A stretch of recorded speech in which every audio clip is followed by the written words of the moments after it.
ಶುಭೋದಯ.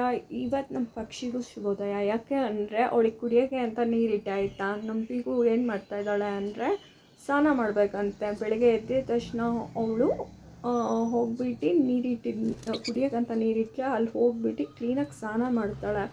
ನನಗೆ ಆಶ್ಚರ್ಯ ಇದು, ಯಾಕಂದರೆ ನಾನು ತೊಗೊಂಬಂದು ತುಂಬ ದಿನ ಆಯಿತು. ಅದೇ ಇದೇ ಫಸ್ಟ್ ನೋಡ್ತಿರೋದು ಇವ್ರು ಇಷ್ಟೆಲ್ಲ ಮಾಡ್ತಾರೆ ಅಂತ. ಹೇಗೂ ಬೆಳಗ್ಗೆ ಎದ್ದಾಗ ಈ ಥರ ಎಲ್ಲ ಒಳ್ಳೊಳ್ಳೆ ಕಣ್ಣಿಗೆ ಏನಂತ ಹೇಳ್ತಾರೆ ಒಳ್ಳೊಳ್ಳೆ ಸಿಗುತ್ತೆ. ನಾನು ನೋಡ್ತಾ ಕೂತ್ಕೊಂಡ್ರೆ 1 ಗಂಟೆ 2 ಗಂಟೆ ಟೈಮ್ ಪಾಸ್ ಆಗೋದೇ ಗೊತ್ತಾಗಲ್ಲ. ನಮ್ಮ ಲೂನಾ ಇನ್ನೂ ಸೋಂಬೇರಿ ಆಯಿತಾ. ಇದು ಅದರಲ್ಲಿ ಪೀಕು ಸ್ನಾನ ಮಾಡ್ತು ಅಂತ ಹೇಳಿ ಈಗ ನಾನೇನು ಮಾಡಲಿ ಅಂತ ಹೇಳಿ ಅಬ್ಸರ್ವ್ ಮಾಡಿದ್ಲು ಆಯಿತಾ. ಇವಳು ಹುಡ್ಸು ಸೋಂಬೇರಿ, ಸ್ನಾನ ಮಾಡೋದಿರಲಿ ನೀರು ಕುಡಿತಾಳೆ, ಮುಖನೇ ತೊಳ್ಕೊಳ್ಳಲ್ಲ ಇಲ್ಲೋ. ಇವತ್ತು ಇವಳು ಅದು ಮಾಡಿದ್ದು ನೋಡಿ ಇವಳು ಸ್ನಾನ ಮಾಡಬೇಕು ಅಂತ ಹೇಳಿಬಿಟ್ಟು ಇವಳು ಸ್ನಾನ ಮಾಡ್ತಾಯಿದ್ದಾಳೆ ನೋಡಿ. ನಮ್ಮ ಲೂನಾ ಎಷ್ಟು ಹುಷಾರು ಅಂದರೆ ಅಬ್ಸರ್ವ್ ಮಾಡ್ತಾಳೆ ಫಸ್ಟು. ಅದು ಅಬ್ಸರ್ವ್ ಮಾಡಿದ ತಕ್ಷಣ ಅವಳು ಹಾಗೆ ಮಾಡ್ತಾಳೆ. ಆಮೇಲೆ ನಾವು ಆಚೆ ಬಂದು ಅದಕ್ಕೇನಾದರೂ ಫುಡ್ ಹಾಕೋಕ್ಕೆ ಹೋದರೆ ಕಿವಿ ಇಟ್ಟು ಅಬ್ಸರ್ವ್ ಮಾಡ್ತಾಳೆ ನೋಡಿ, ನಾನು ಇದೀನೋ ಇಲ್ವೋ ಅಂತ ಅಬ್ಸರ್ವ್ ಮಾಡ್ತಿರೋದು. ಆಮೇಲೆ ಇಲ್ಲಿ ಬಂದು ಎಷ್ಟು ನೀಟಾಗಿ ಸ್ನಾನ ಮಾಡ್ತಾಳೆ ನೋಡಿ. ಈಗ ನಾನು ಯಾವಾಗಲೂ ನೀರಿಡ್ತೀನಿ, ಬರೀ ಕುಡಿಯೋದೇ ಸುಮ್ಮನಾಗತ್ತೆ. ಅದು ಸ್ನಾನ ಮಾಡ್ತು ಅಂತ ಇವತ್ತು ಇವಳು ಸ್ನಾನ ಮಾಡ್ತಿರೋದು.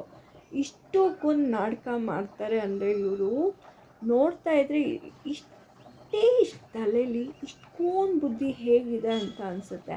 ಆ ಮೆದ್ಲು ಕೊಟ್ಟಿರೋದು ದೇವರು ಇಷ್ಟು ಆದರೆ ಇಷ್ಟಕ್ಕೊಂದು ಬುದ್ಧಿ ಹೇಗೆ ತುಂಬಿದ್ದಾನೆ ಅಂತ ನೋಡಿ. ಬೆಳಿಗ್ಗೆ ಆಗಿದೆ, ನಾನು ಮುಖ ತೊಳ್ಕೊಬೇಕು, ಸ್ನಾನ ಮಾಡಬೇಕು ಅಂತ ಗೊತ್ತು ಇದಕ್ಕೆ. ಇದು ಸೋಂಬೇರಿ ಇವತ್ತು ಗೂಡಿಂದ ಆಚೆ ಬಂದುಬಿಟ್ಟು ಇದು ಸ್ನಾನ ಮಾಡ್ತಾ ಇವತ್ತು ನಾನು ಕೂಡ ಸ್ನಾನ ಮಾಡಬೇಕು ಅಂತ ಸ್ನಾನ ಮಾಡ್ತಾಯಿದ್ದೆ. ಫಸ್ಟ್ ಮುಖ ತೊಳ್ಕೊಳ್ತು, ಆಮೇಲೆ ಮೈನೇ ಡಿಪ್ ಮಾಡ್ತು, ಆಮೇಲೆ ಬಂದುಬಿಟ್ಟು ಅಲ್ಲಿ ಇಟ್ಟಿದ್ದು ಫುಡ್ಡು ತಿನ್ನೋಕ್ಕೆ ಬಂತು ಆಯಿತಾ. ಆಮೇಲೆ ಆ ಫುಡ್ ತಿಂತು. ಅಪ್ಪ ನನಗೆ ನೋಡ್ತಾ ಇದ್ದರೆ ಆಶ್ಚರ್ಯ ಆಗ್ತಿತ್ತು, ಏನಿದು ಇಷ್ಟೊಂದು ಚಾಲಾಕಿರ್ತಾರ ಇವರು ಅಂತ ಹೇಳಿಬಿಟ್ಟು. ಸಿಕ್ಕಾಪಟ್ಟೆ ಚುಟಿ ಇದೆ, ಏನಾದರೂ ಹೇಳಿ ನೀವು, ಸಿಕ್ಕಾಪಟ್ಟೆ ಚುಟಿ. ನನಗೆ ಖುಷಿ ಆಗ್ತಾ ಇರುತ್ತೆ. ನಮ್ಮನೇಲಿ ಒಬ್ರೊಬ್ರು ಒಂದೊಂದು ತಲೆ ಇದೆಯಲ್ವ, ಎಷ್ಟು ಕೊಂತು ಮನುಷ್ಯದಲ್ಲಿ ಚೇಂಜ್ ಇರುತ್ತೆ ಅಂದರೆ ನಮ್ಮ ಪಕ್ಷಿಲೂ ಎಷ್ಟೊಂದು ಚೇಂಜ್ ಇದೆ ನೋಡಿ. ಬೆಳಗ್ಗೆ ಏಳಬೇಕು, ತಿಂಡಿ ತಿನ್ನೋದು ಮುಂಚೆ ಮುಖ ತೊಳಿಬೇಕು, ಸ್ನಾನ ಮಾಡಬೇಕು, ಆಮೇಲೆ ತಿಂಡಿ ತಿನ್ನಬೇಕು ಅಂತ ಯೋಚನೆ ಮಾಡ್ತಿದ್ದೆ. ಅದರಲ್ಲಿ ನಮ್ಮ ಸ್ನೋಕಿ ಬೇರೆ ಅವಳ ಕತೆ ಹೇಳ್ತಾ ಇದ್ದರೆ ಅವಳದೇ ಒಂದು ಸ್ಟೋರಿ ಸಿಗುತ್ತೆ, ಇವ್ರ ಕತೆ ನೋಡ್ತಾ ಇದ್ದರೆ ಇವ್ರದ್ದೇ ಒಂದು ಸ್ಟೋರಿ ಸಿಗುತ್ತೆ.